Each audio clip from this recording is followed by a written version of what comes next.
Matagumpay na isinagawa ang bloodletting activity bilang bahagi sa pagdiriwang ng National Volunteer Month 2024 na may temang Igniting Volunteer-Led Innovation of Deep Economic and Social Transformation na ginanap sa Roxas, Palawan nito lamang ika-9 ng Disyembre taong kasalukuyan.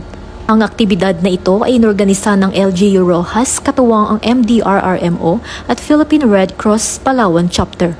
Nagpaabot din ng suporta ang mga tauhan mula sa 2nd Palawan PMFC sa pangunguna ni Police Captain Erickson Di Malaluan, Operations Officer. May kabuoang 61 bag ng dugo ang nakolekta sa naturang aktibidad. Layunin nitong isulong ang advokasya sa voluntaryong donasyon ng dugo upang makapag-ambag sa pagsusumikap sa pagbabangko ng dugo ng Red Cross Palawan. Ipaalam sa publiko ang mga benepisyo ng pagbibigay ng dugo hindi lamang sa benepisyaryo kundi sa mga donor din. Lumikha ng isang mabuting komunidad ng pulisya, pakikipagtulungan at palakasin ang ugnayan ng bawat isa.